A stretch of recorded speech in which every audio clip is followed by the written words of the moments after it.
Number 9. Expeditionary Fighting Vehicle. Thanks to the 1947 National Security Act, the United States Marine Corps has special authority and funding to develop vehicles tailored to its duties as both a maritime and land force. Surprisingly, this powerful branch of the military does not have an amphibious vehicle designed to help fulfill its scope of operations. During the late 1980s, the Marine Corps designed a tank with swimming capabilities that was meant for storming beaches. Known as the Expeditionary Fighting Vehicle (EFV), each vehicle was intended to seamlessly carry 17 Marines from the water onto the land without stopping. But it turned out to be more difficult than expected to get land and sea technology to work well together. The project dragged on for years and went way over budget, increasing from an estimated $9 billion for 1,000 EFVs to $14.4 billion for 574 of the vehicles. In 2011, Defense Secretary Robert Gates questioned whether it was even practical to prepare for an amphibious assault. While the strategy was popular during World War II and the Korean War, modern weapons enable militaries to fire projectiles at their enemies from far away, largely reducing the chances of close combat. All things considered, Gates recommended the EFV program for cancellation. It was replaced by the Amphibious Combat Vehicle program, which aims to develop several different types of amphibious vehicles. Number 8. The Nakoma Pyramid. In a remote corner of North Dakota near the small city of Nakoma, a reinforced concrete pyramid stands tall against the open sky, along with a handful of smaller buildings nearby. Formerly known as the Stanley R. Michelson Safeguard Complex, it was developed during the 1960s at the height of the Cold War. It was designed to shoot down incoming Russian intercontinental ballistic missiles should the need arise. The $6 billion project entailed building dozens of missile storage silos and launching silos, a cache of nuclear missiles, and the giant pyramid, which has a circular shape near the top on each side. It was intended to be a radar system for detecting enemy weapons, but the complex was only operational for a short time before it was shut down due to the overwhelming costs associated with running it. There were also concerns about potentially firing missiles over friendly territory and about the site's effectiveness in deterring a Soviet missile attack. The complex was decommissioned during the 1970s, and only a few people have been allowed in ever since. Visitors can see the pyramid from a roadside that runs along the property, and they're allowed to take photos, but they can't get any closer to it. In 2017, a local job development authority bought part of the site in hopes of working with Google and another big-name company to turn it into a data processing and security center. Other parts of the property have been sold and auctioned off, but in recent years, some private owners have failed to sell their parcels for what they feel is an acceptable price, indicating that the property is not in very high demand. And it makes sense. After all, not many people have a practical reason for buying a decaying Cold War relic. Number 7. Project Iceworm. As the Cold War heated up during the 1950s, the U.S. Army came up with the idea of building a network of secret nuclear launch sites that would be hidden beneath the Greenland ice sheet. They hoped to use the facilities to store medium-range missiles that were capable of hitting the Soviet Union. The Army launched a covert project in 1960 to study the feasibility of this plan. Dubbed Camp Century, its supposed goal was to build affordable ice-capped military outposts in northwestern Greenland. But the project's real purpose was to conceal the true mission, Project Iceworm, from the Danish government and the rest of the world.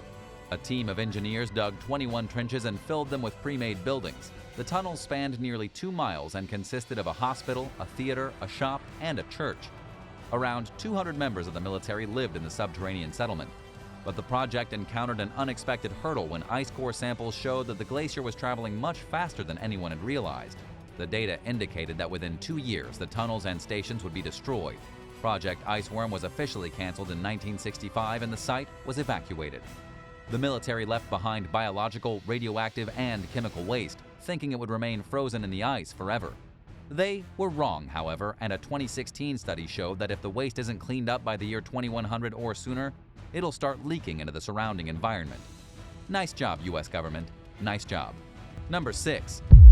Advanced Seal Delivery System.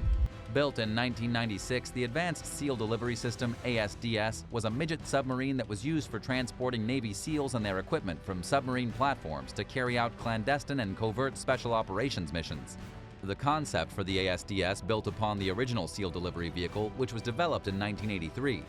It was a wet submarine, meaning that the riders had to withstand long periods in only a wet or dry suit while traveling in extremely cold waters. The original vehicle also required SEALs to spend time warming up on the beach before they could continue with an ongoing mission. A National Defense Research Institute investigation found that these conditions often had a detrimental effect on soldiers' physical and mental capabilities.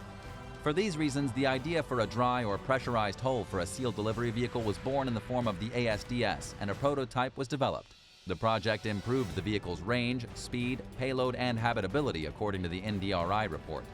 It also extended the sealed delivery system's range considerably.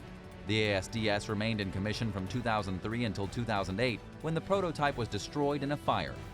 It was canceled the following year due to the high cost of running the program and reliability issues. As of 2019, the Navy had plans to replace the ASDS with a midget submarine called the Dry Combat Submersible. It's similar to its predecessor and is currently under development by Lockheed Martin. Number 5. MKUltra. During the Cold War, paranoia was rife among the U.S. government to the point where the Central Intelligence Agency became convinced that communist nations had developed a secret drug or technique for controlling people's minds. American officials thought that Soviet, Chinese, and North Korean agents were using the alleged drug to brainwash prisoners of war. This obsessive fear triggered a top-secret CIA project to find or develop a mind control drug with plans to use it on Soviet enemies. The program was dubbed MKUltra, and it ran from 1953 to 1973. Throughout those 2 decades, over 150 experiments were performed on human test subjects and were subjected to psychedelic drugs like LSD, electroshock, paralyzing agents, and more.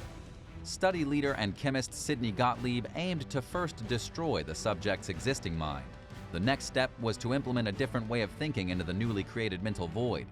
Many of his cruel tests were carried out on unsuspecting subjects, including prisoners at jails and detention facilities in both the U.S. and abroad. The CIA employed another sick program under MKUltra called Operation Midnight Climax. It involved paying prostitutes to lure unsuspecting customers to CIA houses, where agents experimented on them with different substances. Journalist Stephen Kinzer told National Public Radio, NPR, that it's impossible to measure the full extent of the damage that the highly classified project did to people's lives, especially since the CIA destroyed most of its record regarding MKUltra when the program ended. But there's no doubt that the unethical and illegal operation killed some people and destroyed others' lives.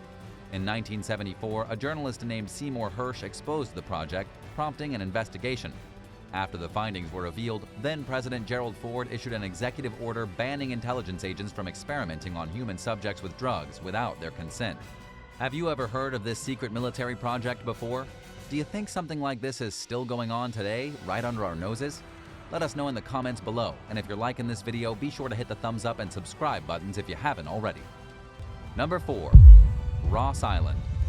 Military projects aren't always top secret, and they don't always revolve around developing new technology. One of the most common military missions throughout history has been that of conquest. Take, for example, British imperial rule over India during the 19th century, when royal colonial authorities established a penal colony in the remote Andaman and Nicobar Islands in the Indian Ocean.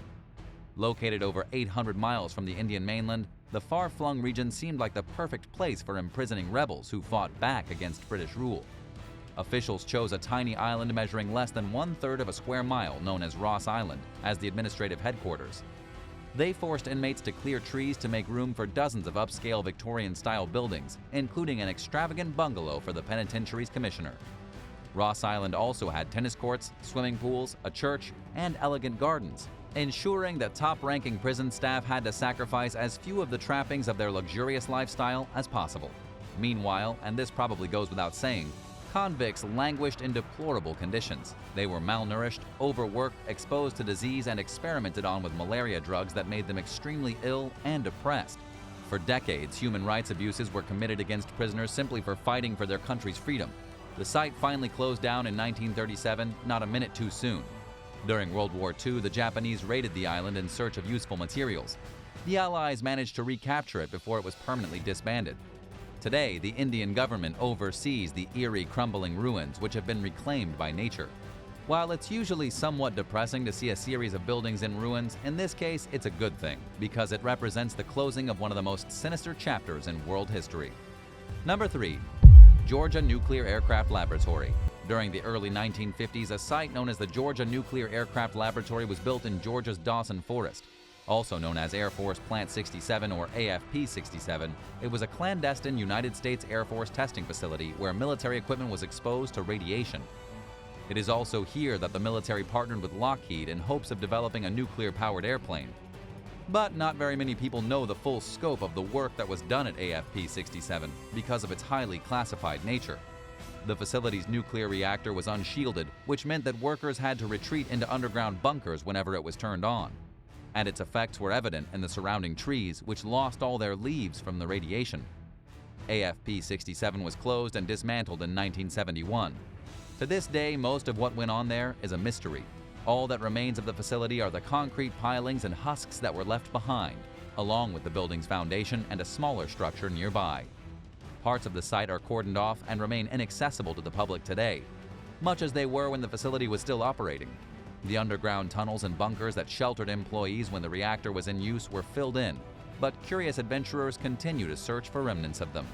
Thankfully, there's no detectable radiation at the site today. Number 2. Hitler's secret French bunker. As the Allies inched closer and closer toward a World War II victory, Adolf Hitler planned some last-ditch moves in the hopes that the Nazis would regain an upper hand. One such plan was to invade Britain from a secret bunker in the French wilderness. The clandestine site was just one of many of the cruel dictator's command centers in German-occupied territories throughout Europe. It's also where Hitler was stationed when he realized that the Nazis were losing the war. The remains of this final holdout, codenamed Führer Hauptquartier Wolfsschlucht II, are at an undisclosed location somewhere in northern France. The site's exact location is kept secret because it's still used by the country's elite Foreign Legion military for training exercises. But photographer Mark Ascat managed to find it in 2018. He captured rare and fascinating images, including the moss-covered building with vaulted doors, which led to a drab, decaying interior and a 6-mile-long tunnel. The defunct facility is filled with rusting equipment, broken pipes, and missing floorboards. Surprisingly, Hitler only used the bunker once. In 1944, he held a meeting there during which one of his generals, Erwin Rommel, suggested conceding to the Allies and ending the war. The mere proposal infuriated Hitler. Then, with uncanny timing, an Allied bombing raid interrupted the meeting, forcing its attendees to take refuge in a bomb shelter. When all was said and done, Hitler fled for Germany and never returned to the site. Number 1. Baby Flattops. Before the U.S. entered World War II, it became clear to the Navy that it did not have enough fleet carriers to fight Germany and Japan. To compensate for the shortage, the military developed something called the escort carrier. Also called a jeep carrier or baby flat top, it was smaller and slower than a large fleet carrier, but it was still sufficient enough to protect convoys and amphibious landings. At roughly half the length of a traditional fleet carrier, baby flat tops were much cheaper and easier to build. They were built on the hulls of commercial ships, and while they certainly served their purpose, their capabilities were limited. For example, baby flat tops weren't any faster than cargo ships, and they were too slow to keep up with the main force of fleet carriers, cruisers, or battleships. Still, they were useful and even necessary to have around, especially when it came to ferrying aircraft. One Quora user named Tony Pertel described baby flat tops as the unsung heroes of the Battle of the Atlantic and the island-hopping campaign in the Pacific. In other words, they played a crucial role in the Allied war victory. And who knows where we'd be without them. Thanks for watching. If you'd like to learn more about fascinating abandoned military projects, let us know in the comments below and be sure to subscribe. Thanks again, and we'll see you next time for another amazing video right here on American Eye.